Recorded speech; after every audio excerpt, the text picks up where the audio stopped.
What are the advantages of older Filipino over younger ones in a relationship? Ang older is matured na siya to handle situations. The way she think is matured enough, so you don't have any conflict about any issue. We could do better. Maybe older Filipinos are more knowledgeable of what they need to do to get a job or have a family. Hi! Welcome to the FUENTES Family Channel. My name is Lori. In today's video, we are going to interview Filipinas from the province of Goa and Litigaon, Bicol, Philippines, and we are going to ask them the advantages of having an older Filipina over younger ones. What is your name? Angela Sanep. Angela. That's a very beautiful name. Nice to meet you. How old are you, Angela? I'm 19 years old. You're 19. And you're still studying, right? Yeah. Yes. Where are you studying? At Community College. Wow. What course are you taking? Bachelor's of Physical Education. Okay. And are you in a relationship or you're single? Yeah, I'm Wow. I'm in a relationship. You have a boyfriend. Wow. Okay. So here is the question, Angela. In your opinion, what are the advantages of older Filipino over younger ones in a relationship? Like if they're in a relationship. Maybe ang older is matured na siya to handle situations compare sa Younger. Yeah. Then pag may mga argue kaya ninda ng ang mga situation na tigaharap nila. So what Angela said, older Filipinas, they're more matured handling things. Like for example, if there's an argument, they're better, right? Like they know what to do, they know how to handle it, right? Yeah. Okay. What is your name po? Marife po. Marife, that's a very beautiful name. Nice to meet you, ma'am. Ma'am Marife, are you single or you're in a relationship? In a relationship po. Wow, husband or boyfriend? Boyfriend. Boyfriend, I see. So, mom, here is the question. What are the advantages of having an older Filipina over a younger one? For me, it's an advantage to have older Filipina partner than younger Filipina partner, because if you have a younger, older Filipina partner, the way she think is matured enough, so you don't have any conflict about any issue because you are already matured for that issue or whatever things may happen. Do you generalize your answer like are all older Filipinas are mature? Do you think so? For me, I didn't generalize all that Filipina matured enough in a way of thinking po. What is your name po?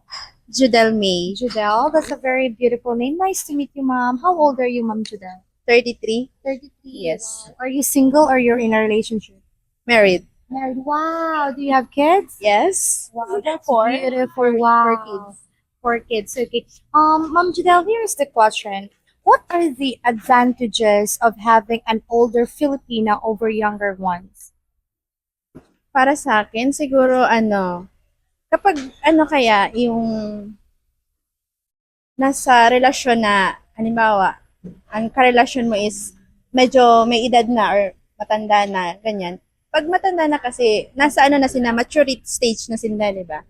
Pag naman, yung bata pa, is more on sila adventurous, tapos sila, mapusok, ganyan. Mapusok ganyan sa mga bagay. Mapusok. In a way na parang kung ano yung naisip nila, go lang sila na, easy go lucky, ganyan. Yun. So what Ma'am Judel said was, older Filipinas, they're more matured, right, compared to younger ones, because younger ones, they tend to be adventurous and easy go lucky like that. Aside from being matured, what else, ma'am? Siguro na rin sila sa sa mga bagay yung tawag neto. Anong tawag nun? Ano sa Bicol mo? Itong baga, yung talagang yung goal nila naka-direkta na or set na ganyan. So older Filipinas, if they want something, they knew already, right? They know what they want. What's their goal? They know what's their goal, right? Like that. Okay. Kasi ang medyo yung bata pa, ano siya, bago-bago ng isip, ganyan. Hindi, kung ano maisipan nga, ganyan. Oh. Okay, so what Ma'am Judel said is, it's because younger Filipinas, they tend to, what do you call this, change their mind often, right? Okay, compared to older ones, if they knew their goal, that's it, right? If they have if they want something, it's that's it, right? Ma'am, what is your name po? Maria Momani. Maria, that's a very beautiful name. Nice to meet you. And you, sir? John Momini. Wow, nice to meet you, Sir John. My husband's name is John. The same, yeah. You're married, right? 50 years. Wow. So you must have kids. Yeah, we have two. Wow, that's beautiful. And you're both living here in the Philippines, right? No, we're just on vacation. Vacation. Wow. Okay. Mom, here is the question. What are the advantages of older Filipina over younger ones in a relationship? Wow. I don't know. It's been a long time since I was young. But I think the advantage is we get along better. That's me. I don't know. Because we've been retired. So the younger, I think, there are so many hiwalay dito. Diba? Kasi I watch on TV, daming hiwalay. But, well, we live in the US. So that's all I can say. How about you, sir? In your opinion, what are the advantages of older Filipina over young Filipina?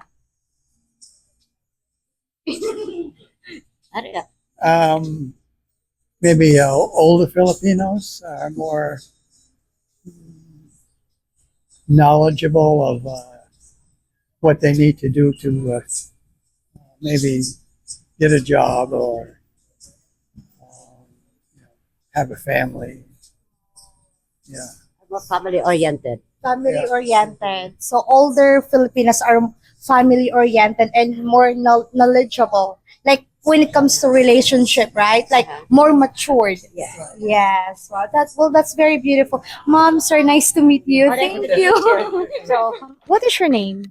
Jenna po, Genevieve. Nice to meet you. That's a very beautiful name. How old are you? 22. 22. Are you in a relationship or you're single? In relationship. In a relationship. You're still studying, right? Yeah. What course are you taking? BSBA Marketing Management. Wow, that's beautiful. Here is the question. What are the advantages of having an older Filipina over younger ones in a relationship? Para sa akin kasi, pag older one yung isang partner mo is, mas mature siya sa relationship and less yung away kaysa, oo, then kapag naman yung younger one, I think, parang, immature pa po yung boy. Yun po. No, we're talking about Filipina. Filipina. Parang immature pa po yung girl. I mean, yun po. So, older Filipinas, they're more matured and less fight, right? Less, drama. Compared to younger ones, they're more immature, right? Yeah. What is your name po, ma'am? Ako pala si Ate Ching. Ate Ching. Very cute name, Ate Ching. You can remember it easily, Ate Ching. Okay. Ate Ching. How old are you, ma'am? 40. I'm 40. 40 na ako. 40. You have a husband or boyfriend? May agom na ako. Husband. Do you have kids? Ngayon pa. No kids. Wow. Okay. Ate Ching, here is the question. What are the advantages of having an older Filipina over younger one? Para sa ko, mas magayunta, pwede mo siya maging best friend, pwede mo siya maging mama, tapos, mas matured ang Filipina, mas magayon. Siyempre, kung anong mga gigibuhon sa lokang harong, nakaka-adjust ka or natabangan mo sa imong husband. Wow. So what Ate Ching said is that older Filipinas, they could be your mother, best friend, and they're better as a partner because they can help you in doing the household chores and everything. Sa decision making sa lokang harong. Decision making too inside the house. Matured ang babae. They're more matured. Well, Ate Ching, thank you so much. Salamat po.